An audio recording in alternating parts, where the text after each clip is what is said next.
En ce qui concerne le judaïsme et la pédophilie autorisée par les écritures euh, religieuses juives, c'est-à-dire le Talmud, alors on voit sur Internet depuis un certain temps, vous voyez ces références-ci, donc Talmud, Sanhédrin, 55, une petite fille de 3 ans et plus précisément 3 ans et un jour peut être acquise en mariage par un juif. Bon, c'est pas exactement surtout la fin n'est pas exacte. On va voir par la suite, c'est même, je dirais, plus explicite, un peu plus grave, même si je puis dire. Mais parlons d'abord un peu de la Genèse. Bon, ce qui est dit là, je suis 3 ans, comme quoi Isaac aurait épousé Rebecca lorsqu'elle avait 3 ans. C'est pas dit exactement comme ça dans l'Ancien Testament. En fait, cette partie-ci est rajoutée. Donc, il a rajouté, je sais pas, cette personne a rajouté ceci dans ce verset en question, 25-20 de la Genèse. Et quand Isaac eut atteint l'âge de 40 ans, il épousa une jeune fille de 3 ans, Sarah, fille de Bethuel, l'araméen, de Padan Aram et sœur de Laban, l'araméen. Ça, c'est rajouté. Il épousa une jeune fille de 3 ans. Ce n'est pas dans ce verset. Bon, déjà, petite parenthèse comme ça. Donc, bon, à l'époque, bon, bah, les enfants d'Israël épousent des araméennes, déjà. Sarah est une, euh, non, je disais Rebecca, non, Rebecca, pardon, c'est la femme d'Abraham. Là, il s'agit de Sarah. Sarah l'araméenne. Voilà. Sarah l'arabe. Tout comme Moïse a épousé Séphora, la fille de Chouaïb. Chouaïb qui est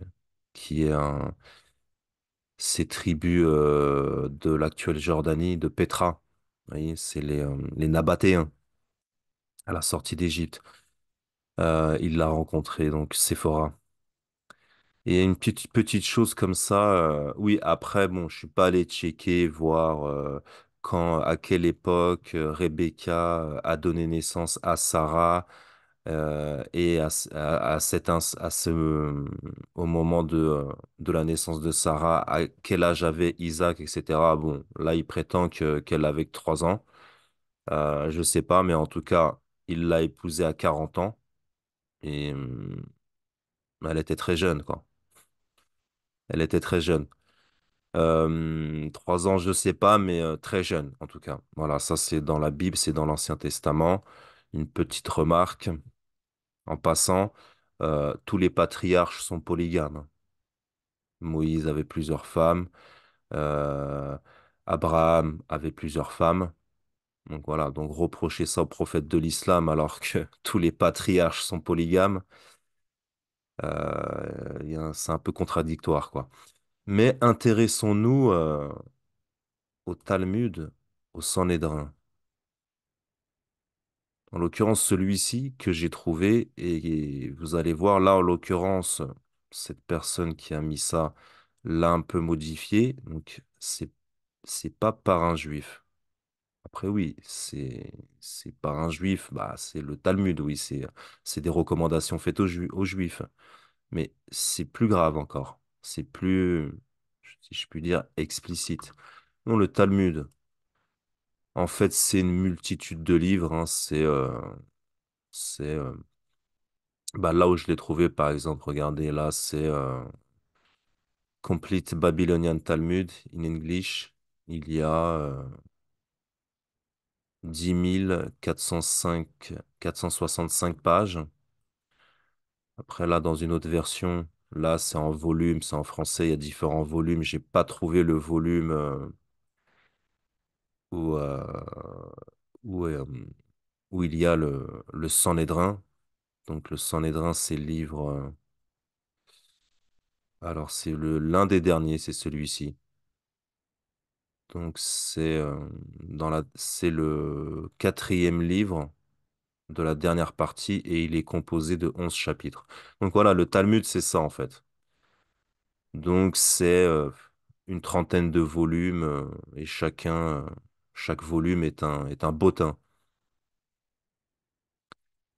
Et c'est divisé comme ça en différentes parties. Première partie, deuxième partie, quatrième partie, cinquième partie. Voilà. Et le Sanhédrin fait partie, est le quatrième livre de la cinquième partie, quoi, de tous ces livres. Alors, allons directement. Donc voilà, j'ai lu. C'est très spécial c'est spécial comme littérature religieuse. C'est très spécial. Euh, c'est Là, on voit que s'il y en a qui disent que oui, l'édition est étrange, je sais pas. Non, non, l'édition est 826, je retire la page. Non, non, l'édition est claire. En fait, c'est tout en un volume, là, en l'occurrence. Et on le voit de façon comment? C'est du vieux anglais. Donc voilà, on a nos livres ici. Donc Seder Zraïm, Seder Moed, Seder Nashim, Seder Enzikin, Seder Kadoshim. Ah, on a d'autres parties encore. Seder Torot. Et normalement, Sanhédrin est là. Ah non, il n'est pas là. Mince. Voilà, je pense que c'est les termes araméens, comme on l'avait vu. La langue du Talmud est l'araméen. Bah, parce que leur langue, c'est l'araméen. Ils n'ont pas une langue à eux. Ils parlent la même langue que tous les gens de cette région, l'araméen. Donc là, c'est Sanhédrin, un 2 3 4. Peut-être c'est celui-là, para, je sais pas. Sanhédrin en araméen. Bref. Ah, moi, je me souviens plus de la page, on avait dit quoi? C'est dans les 6000,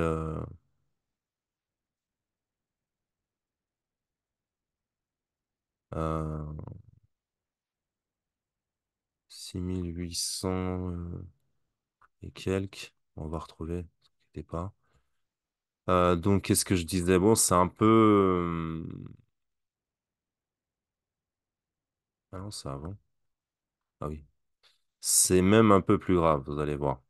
Vous allez voir. C'est assez violent, en fait. C'est assez violent. euh, et c'est même très violent, quoi. Voilà, donc c'est ici. Je sais pas si on voit bien, je vais peut-être agrandir un peu. Donc, Sanhédrin, on appelle ça, je sais pas, des recommandations apparemment. Donc, en tout cas, voilà, Sanhédrin, le livre du Sanhédrin 55b. Alors, regardez ici. Euh, c'est un livre, voilà, c'est comme je disais, là, on voit que s'il y en a qui disent que voilà, le Talmud en un volume, est-ce que c'est bien véritablement le Talmud? On voit, c'est du vieil anglais, quoi. Donc, c'est repris d'éditions anciennes. Donc voilà pour répondre à ça déjà. Et ensuite, c'est très lourd. C'est très, très lourd à lire, hein. Déjà parce que c'est un peu du vieil anglais, parfois on s'y retrouve pas trop.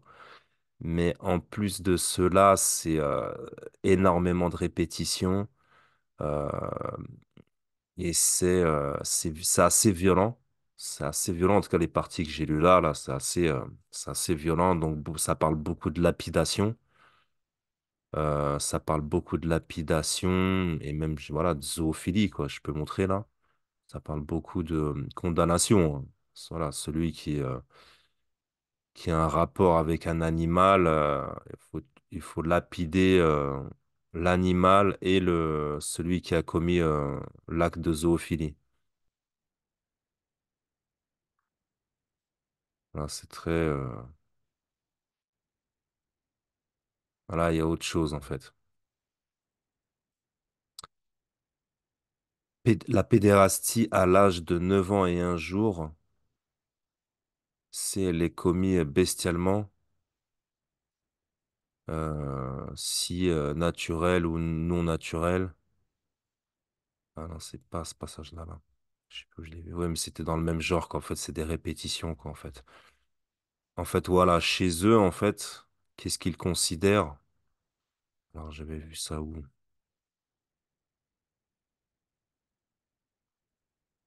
Ah, bah, je crois que c'est ici.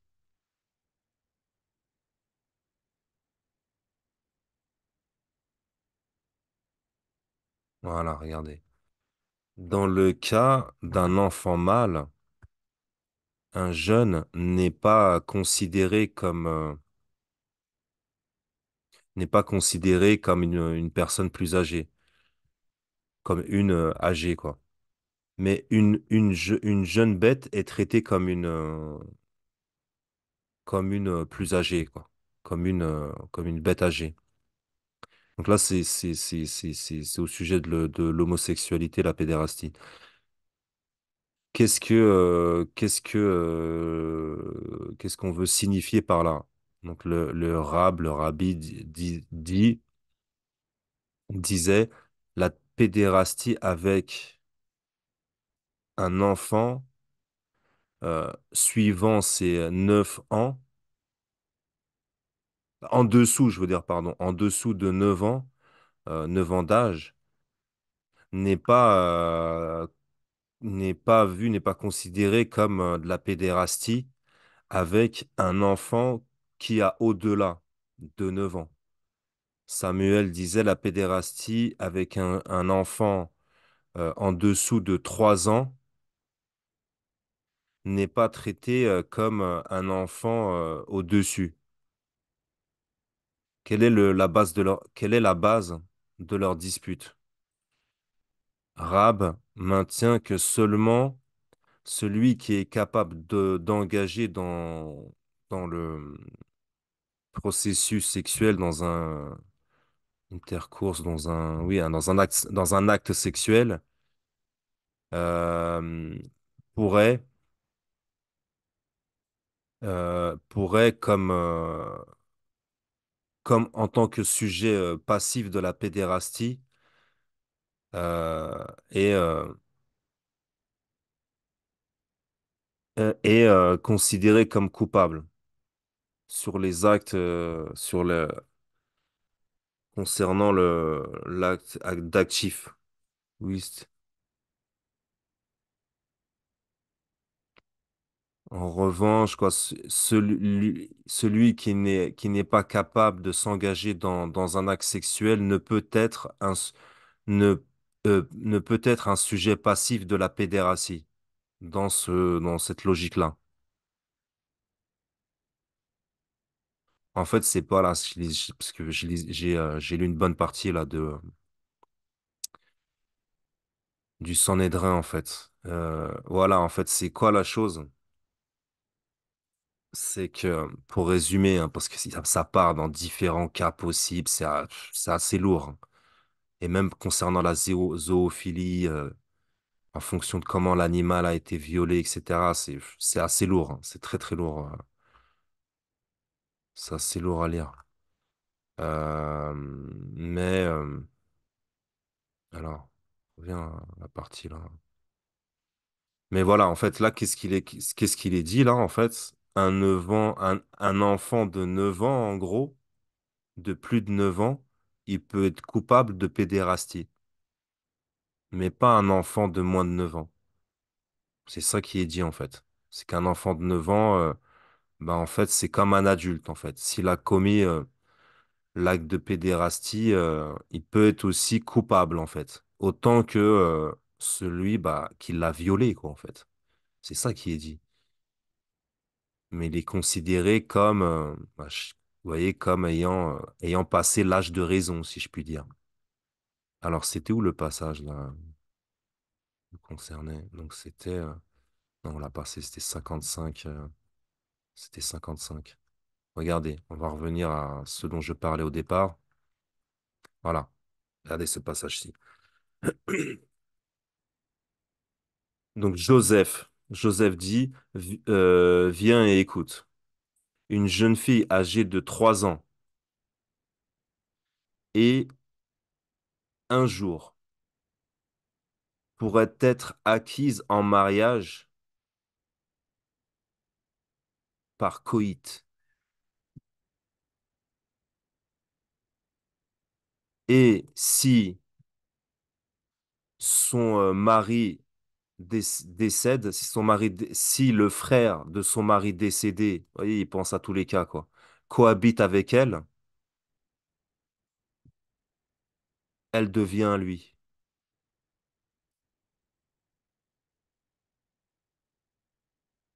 Regardez, je n'invente rien, on va apprendre, on va traduire directement.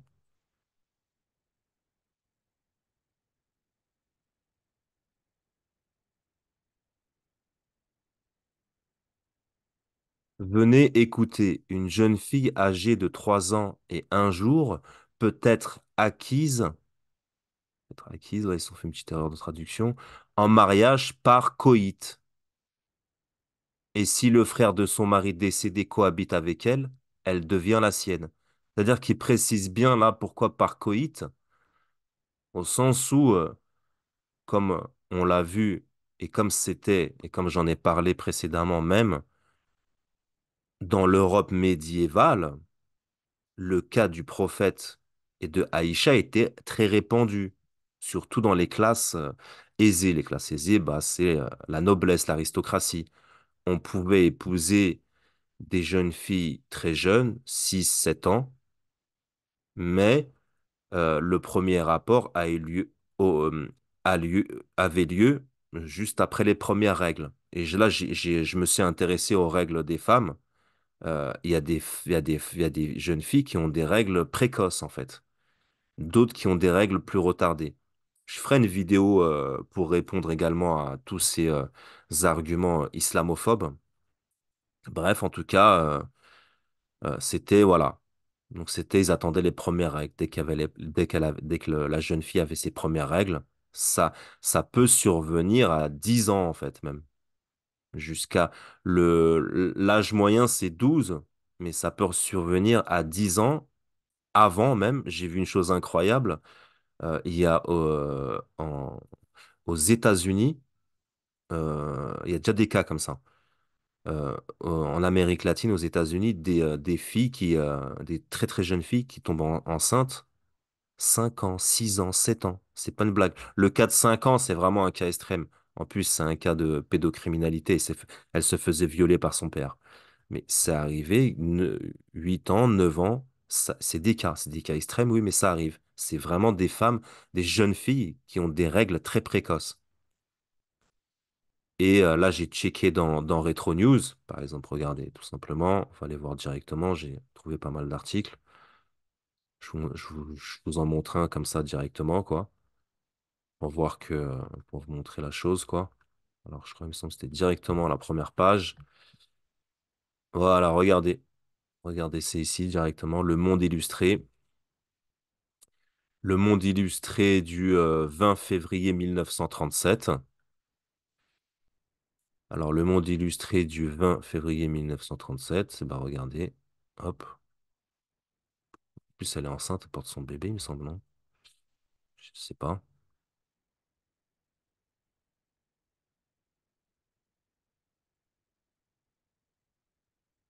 Regardez. La plus jeune mariée du monde.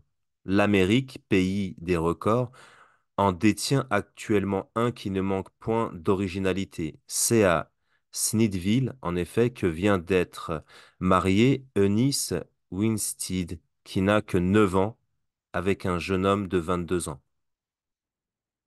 Plus jeune mariée des États-Unis. C'est normal, en fait. Là, mais vous voyez, là, quand ils annoncent ça, il n'y a rien de choquant, en fait. Pour eux, là, en tout cas. Moralement, pour eux, donc la presse française, elle annonce ça, il n'y a rien, c'est un record, quoi. Vous voyez ce que je veux dire? Donc maintenant, bah, je veux dire, oui, bah, faut recontextualiser, quoi, en fait. Donc déjà, il y a même pas, il y a encore 5 ans, une jeune mariée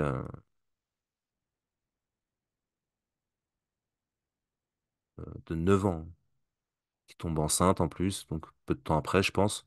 Il n'y a rien de choquant, quoi, en fait.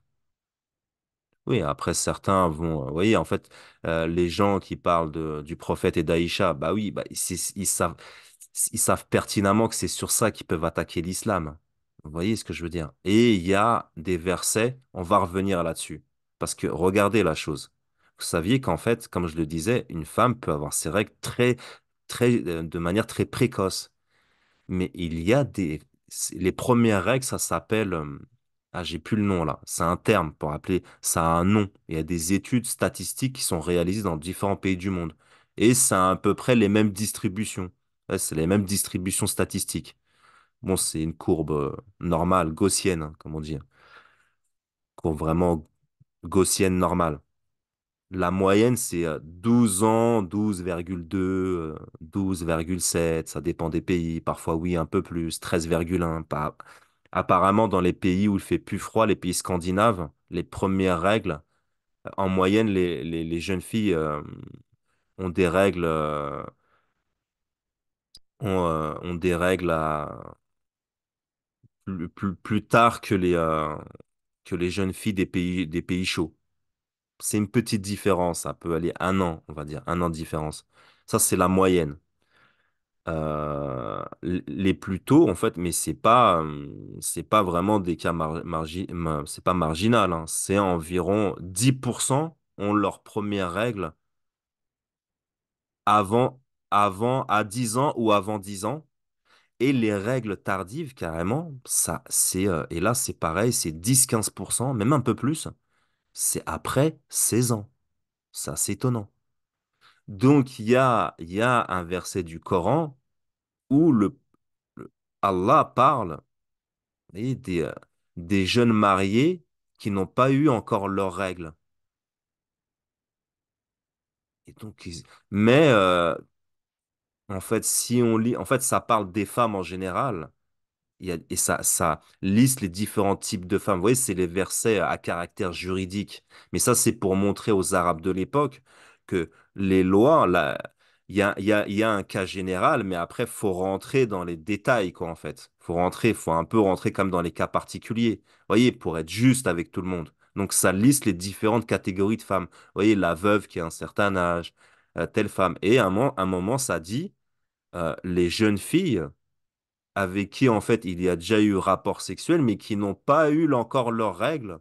S'il y a, je sais plus, divorce ou je sais pas quoi, bah faut qu'elle attende, ou si son mari est mort, faut qu'elle attende 3 mois ou je sais pas quoi. Vous voyez ce verset-ci, ils servent de ce verset-ci. Mais comme je l'ai dit, une femme à 16 ans, 16-17 ans, ça peut être, c'est cas rare, oui. Je vais vous montrer la distribution statistique. Et j'ai trouvé pour le Maroc, trouvé pour la Suisse, un pays scandinave, etc. Euh, attendez, excusez-moi, batterie, 2 secondes.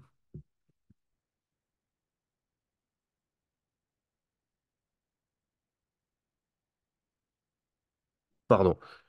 C'est les mêmes courbes. Vous voyez, c'est les mêmes courbes. C'est très ressemblant. Ça peut, après, comme j'ai dit, la moyenne, là, on parle de la moyenne. Elle peut, vous voyez, elle peut être différente, mais c'est aller un an. Vous voyez, dans les pays chauds, ça va être 12,1 l'âge moyen, et, en Scandinavie, ça peut être voilà, 13,4 un truc comme ça, quoi. Allez, un an, un peu plus d'un an, maximum, quoi. Ça, c'est l'âge moyen, quoi. Et donc, voilà. Donc, voilà. Donc, des papiers, là, j'en ai téléchargé pas mal, hein, même en France, hein. Jeune marié à 13 ans, dans les années 30, 20. En 1880, jeune marié, 12 ans. 12 ans et en plus une histoire, elle s'est mariée à 12 ans, mais parce qu'il y a eu rapport sexuel avant, donc ils se sont mariés et ça a fait d'eux les plus jeunes mariés de France.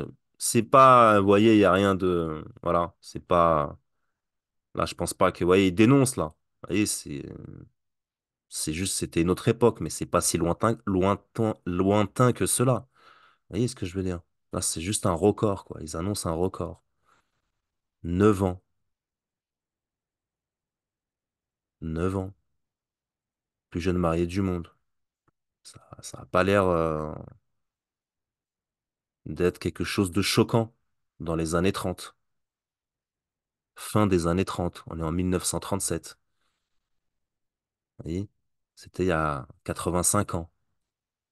Vous voyez la chose. Et d'autres cas, en fait, où des personnes âgées également. Là, je trouve des papiers où, en fait, carrément, il y a une coutume en France. Le Chirivari, c'est un carnaval.